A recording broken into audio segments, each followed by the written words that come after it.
पुजरिया अमाई हो देह दसरनिया देखना भगत हवा के कैसन भइल बा हलिया बनल बानी भिखारी हो मैया बघबा पे करके सवरिया। तौरी का क्या बात है कि अय्या हो मैया के बघबा सवरिया अब बेटवा कहती हो मैया दर्शन कल जे बानी मैया अब की भूखरिया। तो बानी में तैयार हो सुने खातिर सब लोग तैयार बानी जा तनी उठा ली दोनों हाथ बोले शंकर भगवान की दुर्गा मैया की तनी झूम के पूरा मस्ती में क्या कहे के बा आइल बानी बन के पुजरिया माई हो तू देह दसरनिया आइल बानी बन के पुजरिया बनल बानी कब से भिखरिया देखी ना भगत हवा के कैसन भइल बा हलिया भूखल बानी नौवे रतवा कैसे बता दी ए मैया आई न भगवा के सवैया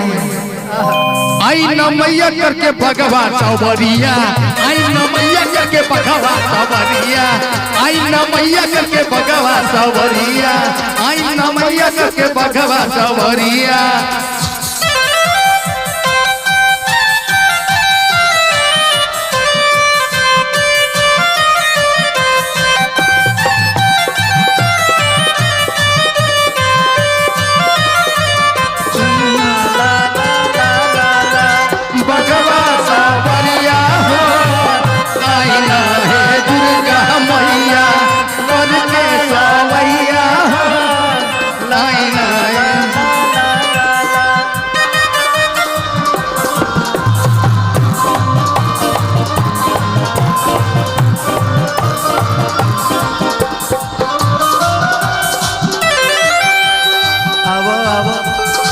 निमन लागत रहे ना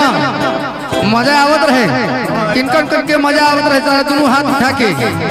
अब लगता कि जोश में एकदम शुरुआत हो गई बा बाकी ना दोनों हाथ उठा ला तारीख से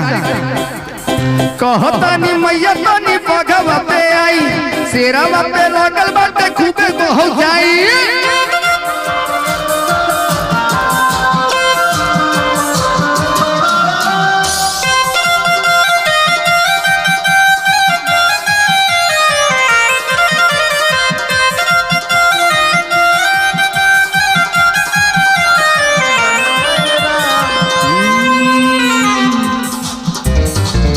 कहिसे के कहीं गुजरिया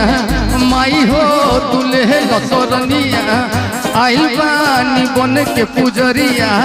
करताई कब के खबरिया कहिसे बताई मैया भूखल बानी नौरतिया ए मैया करके जे आई मैया भगवा सवरिया करके जे आई मैया भगवा सवरिया करके जे आई मैया भगवा सवरिया करके जे आई मैया भगवा सवरिया करके जे आई मैया भगवा सवरिया करके जे आई मैया भगवा सवरिया करके जे आई मैया भगवा सवरिया करके जे आई मैया भगवा सवरिया। निमन लगल हूँ